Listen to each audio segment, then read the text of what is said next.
Hello mga kaibigan, magandang araw sa inyong lahat. So, sa video na ito ay pag-uusapan po natin or ituturo ko sa inyo kung paano tayo mag-encode dito sa WPS. Although na nagawa na ho natin to ng video, pero gagawin po ulit natin ngayon kasi ito po ay maganda para sa mga meron pong mga cellphone muna at wala pang mga laptop. Ito ho ay malaking bagay, malaking tulong po para sa mga estudyante.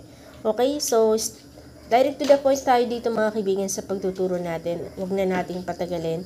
Puntahan na natin agad ang ating WPS.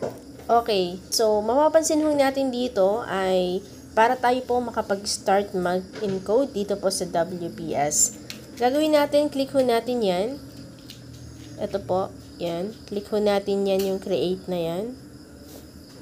Okay, so halimbawa mag-encode ho tayo. Yan. Click natin yan. Tapos, i-click po natin itong plus sign na to. Yan. Click po natin. Tapos, ito mga kaibigan, para mas makita po ninyo, pwede nyo po yung i-landscape yung inyong pong mga cellphone. Okay? So, i-landscape natin para mas makita po ninyo. Landscape natin. Ayan. So, ganito po yung makikita natin. Okay? So, halimbawa, mag-try tayo dito mag-encode. Ito mga kaibigan, nagawa na po natin to ng video eh. Ayan. Try tayo dito. Halimbawa, magandang gabi.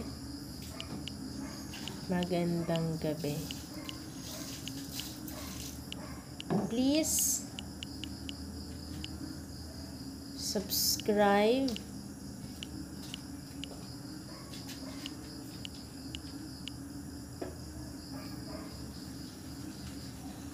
Ayan. Kunwari ganyan. Okay? So, ito sample lang naman to ha. Pag gusto natin itong palitan ng format, click lang natin or i-highlight lang muna natin yung mismong in-encode natin. Okay? Highlight lang natin. Tapos, punta po tayo dito sa format. Okay, click natin yung format. Pwede natin siyang i-adjust depende po sa gusto ninyo. Okay? Palitan natin ng kulay. Ayan. Halimbawa, bet nyo yan. Tapos, halimbawa, ito. Halimbawa, itong red. Ito, pwede rin natin yung ganyan. Bold. Okay, so pwede rin natin siyang lakihan. Click lang natin itong plus sign. Yan, pwede nating lakihan, pwede nating liitan. Okay.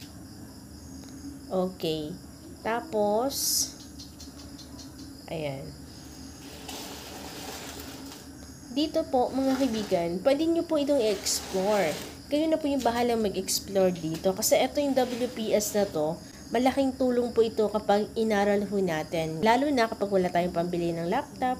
For the meantime, cellphone lang yung gamit natin kasi wala tayong pambili. Malaking tulong po itong WPS na ito. Okay? So, ayan. Tapos, meron din ditong eto, paragraph. Halimbawa, gusto mo siyang ilagay sa gitna. Pero i-highlight mo muna. Ayan, nasa gitna na siya. Ayan, paliitan lang natin. Tapos, pwede natin siyang ilipat sa gilid. Ayan. Tapos, justify. Click natin. Ayan. Meron siyang, bullets. Meron din pala dito, di ba? So, kayo na po yung bahalang mag-explore. Kasi kung i-explain ko pa po ito sa inyo, medyo matagal at medyo hahaba na yung ating video. Okay? So, ganun na po siya kadali mga kaibigan at kung paano na tayo mag-encode gamit ang WPS ng libre. Okay? So, sa pag-save naman, sobrang basic lang din naman nito ang pag-save ng ating pong in-encode dito sa WPS kasi meron din po akong nabasa doon. Paano daw i-save? Okay? Sa pag-save mga kaibigan, super dali lang. Click mo lang yan. Yan yung parang square na yan. Click mo yan. And then, dito po, pwede kayong mamili sa phone ninyo i-save or dito po sa My Documents. Halimbawa, sa My Documents. Tapos, lagyan nyo ng title kung anong in-encode ninyo. And then, click mo na itong save. Okay? So, click natin yung save na yan. Tapos, titingnan natin ngayon doon sa documents natin kung nag-save yung ginawa natin. Okay? Puntahan natin yung ating documents. Puntahan muna natin. Para mapakita natin sa inyo, okay? Kasi libre lang po ito mga kaibigan. Wala po kayong babayaran dito. Ayan. Eto na. So, ganyan lang po siya kadali mga kaibigan. 'Di ba? So, libre na. Tapos wala ka pang babayaran. Malaking tulong na po ito sa inyo. Okay? So, sana po ay nakatulong sa inyo ang ating video. Kung nakatulong man, huwag kalimutang mag-like, mag-comment, at i-share mo na rin ang video na ito. At i-click mo rin ang subscribe button para mas ma-notify ka kapag meron tayong mga bagong upload. Salamat! See you on my next video!